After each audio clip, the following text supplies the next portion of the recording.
personne, ton tour arrive. Sois seulement persévérant. Et le thème de mon message ce matin est intitulé « La bénédiction de Dieu est conditionnée ». Dieu étant un Dieu d'ordre, il conditionne son action dans nos vies. Allons-y dans le livre de Deutéronome chapitre 11, à partir du verset 22 au verset 28. La Bible nous dit ce matin, Amen. Car si vous avez observé tous ces commandements que je vous prescris. Car si vous avez observé tous ces commandements que je vous prescris. Et si vous les mettez en pratique. Si vous les mettez en pratique. Pour aimer l'Éternel. Pour aimer l'Éternel. Votre Dieu. Votre Dieu. Pour marcher dans toutes ses voies. Pour marcher dans toutes ses voies. Et pour vous attacher à lui. Et pour vous attacher à lui. L'Éternel chassera devant vous. L'Éternel chassera devant vous. Toutes ces nations. Toutes ces nations. Et vous vous rendrez maître de nations plus grandes. Et vous vous rendrez maître de nations plus grandes et plus puissantes que vous. Tout lieu que foulera la plante de votre pied. Verset 24. Tout lieu que foulera la plante de votre pied sera à vous. Sera à vous. Votre frontière s'étendra du désert au Liban. Votre frontière s'étendra du désert au Liban et du fleuve de l'Euphrate. Du fleuve de l'Euphrate jusqu'à la mer occidentale. Nul ne tiendra contre vous. Verset 25. Et regarde bien. Nul ne tiendra contre vous. L'Éternel votre Dieu répandra comme il vous l'a dit la frayeur et la crainte. L'Éternel votre Dieu répandra comme il vous l'a dit la frayeur et la crainte de toi sur tout le pays, où vous marcherez. Vois, je mets aujourd'hui devant vous la bénédiction et la malédiction. Vois, je mets aujourd'hui devant vous la bénédiction et la malédiction. La bénédiction si vous obéissez. La bénédiction si vous obéissez au commandement de l'Éternel. Votre Dieu. Oui. Que je vous prescris en ce jour. La malédiction. Verset 28, la malédiction. Si vous n'observez pas les commandements de l'Éternel votre Dieu. Et si vous vous détournez de la voie que je vous ai prescrit en ce jour. Que je vous ai prescrit en ce jour. Aller après d'autres dieux. Après d'autres dieux que vous ne connaissez pas. Amen. Acclame la parole de Dieu et à ce temps. Le temps est beaucoup parti. Souffle que j'aille directement. Nous prions et nous demandons au Seigneur de nous bénir. Nous prions. Nous demandons au Seigneur de nous exaucer. Nous prions. Nous demandons au Seigneur de nous visiter. Mais je veux dire à un frère et à une sœur qui m'entendent ce matin que Dieu est certes l'auteur de tout miracle. Mais le miracle que Dieu opère dans la vie de quelqu'un, Dieu conditionne cela par l'obéissance à sa voix. Et donc si tu es là et que tu attends quelque chose de Dieu, mets-toi en tête que tu n'es plus donc un homme libre. Si seulement tu attends quelque chose du Seigneur, comme exaucement, mets-toi en tête que tu as perdu ta liberté. Parce que si tu te comportes en homme libre, comme le monde veut exprimer la liberté, tu ne verras jamais la main de l'Éternel, le Dieu d'Abraham, d'Isaac et de Jacob. Tu ne le verras jamais. Ce matin, on est en train de célébrer le mariage de nos bien-aimés. Depuis hier, on est dedans. Mais Esther a dit, je l'ai reçu plusieurs fois et Dieu soit béni. Les sœurs et moi, il y a, comment on va dire, une confidentialité qui existe qui fait que très souvent ce qu'on dit à une sœur, viens me dire. Beaucoup de personnes l'ont proposé le péché. Beaucoup de personnes l'ont proposé des raccourcis. Beaucoup de personnes l'ont proposé des voies détournées. Et quand elle venait me voir, je lui disais, tu peux emprunter ces voies. Mais seulement si tu les empruntes, ce n'est pas Dieu que tu vas voir. Ce n'est pas Dieu que tu vas rencontrer, c'est ce qui vient du diable que tu vas avoir. Mais si tu sais te garder, attendra le temps que ça va attendre. L'Éternel qui ne trahit jamais va finir par te répondre. Aujourd'hui, c'est comment? C'est comment? L'Éternel l'a répondu. Je suis venu te dire que la bénédiction qui vient de Dieu est conditionnée. C'est pourquoi il n'y a pas longtemps j'ai prêché sur l'église de Jésus et l'église du monde. Dans l'église du monde, il n'y a pas de totem. Il y a un Dieu sans considération qui existe dans cette église. On peut tout faire et puis venir demander pardon. Mais dans l'église de Jésus, on ne peut pas tout faire pour venir demander pardon. Parce que la Bible dit chaque fois que le chrétien pêche, il ramène Jésus sur la croix.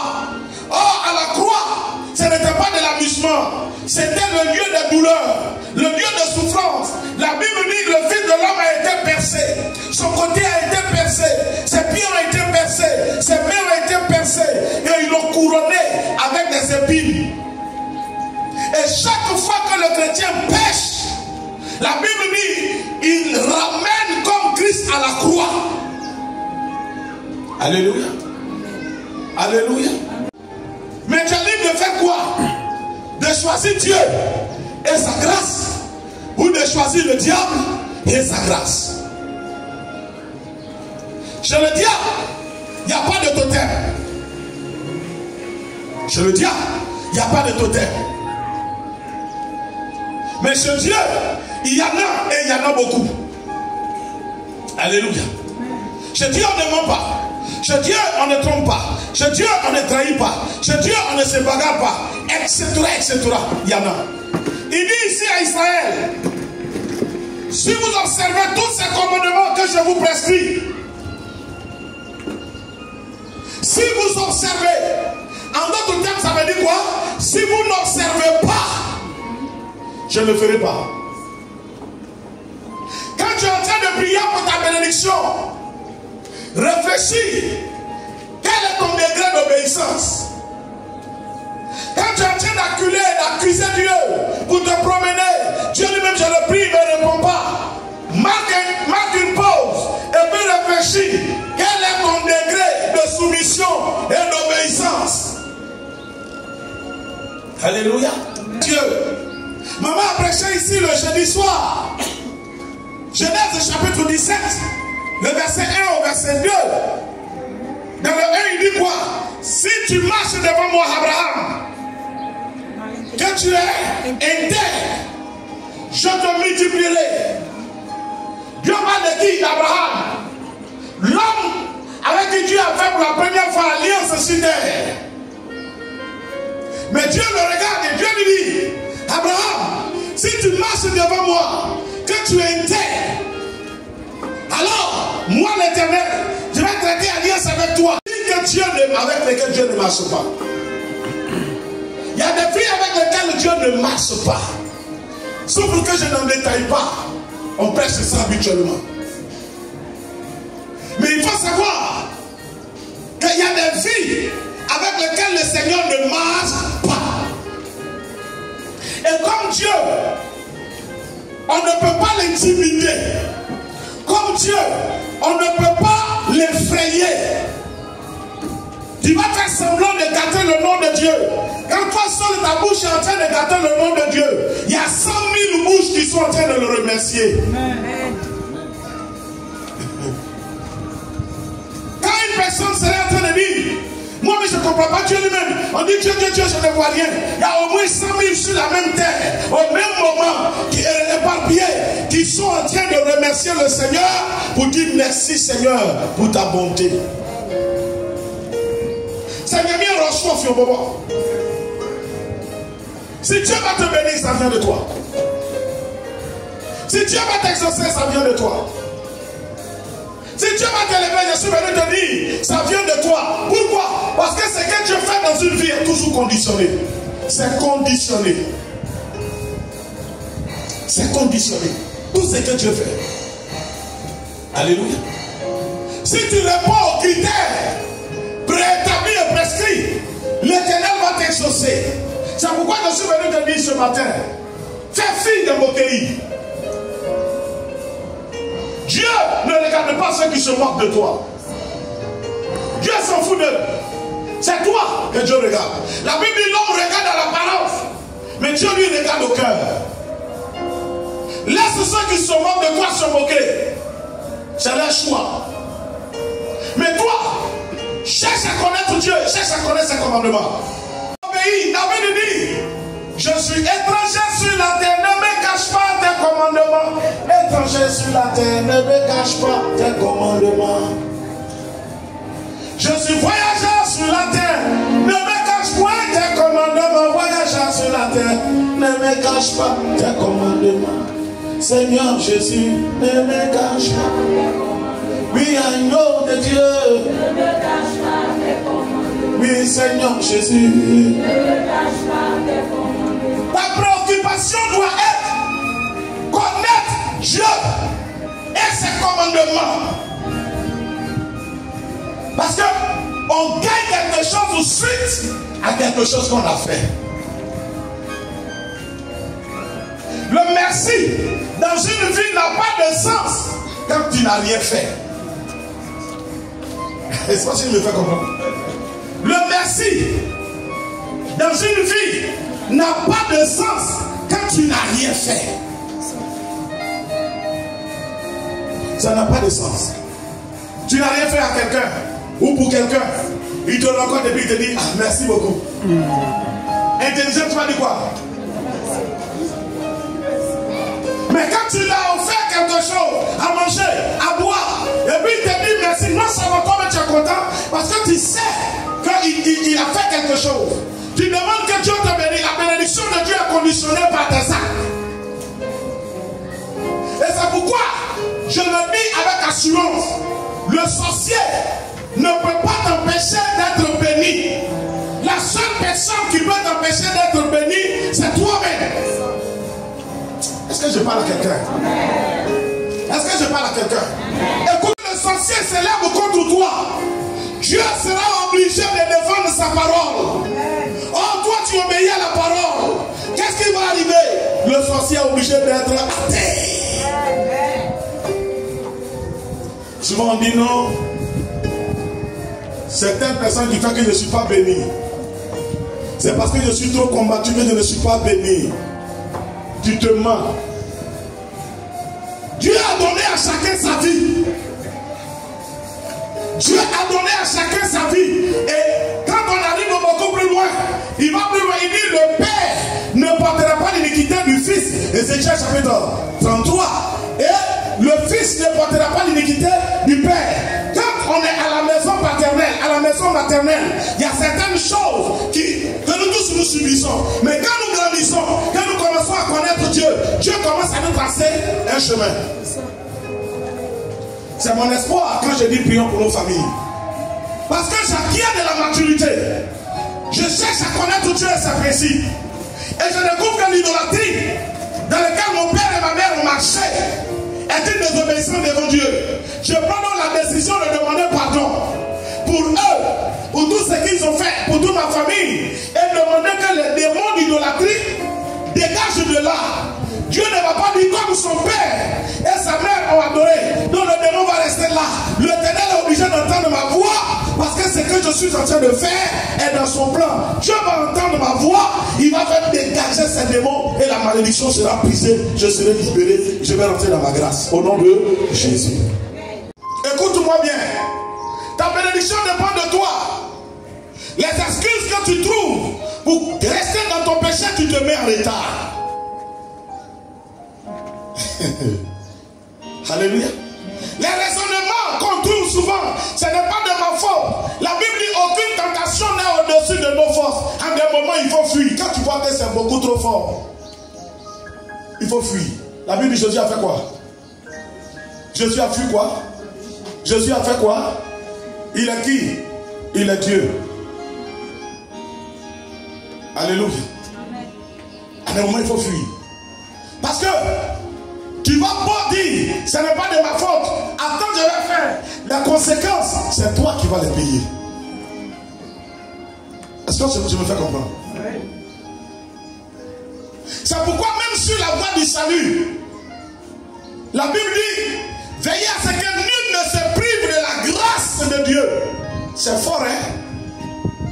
Dieu responsabilise chacun de nous. Il dit, veillez à ce que nul ne se prive. Il n'a pas dit veillez à ce que nul ne soit privé. Si on dit, attends, vous qui parlez bon français, ça veut dire que ça dépend de moi seul ou bien ça dépend de nous tous. Mais quand il dit veillez à ce que nul ne se prive, c'est qui? C'est qui? La Bible ne dit pas ne soit. Il dit veillez à ce que nul ne soit.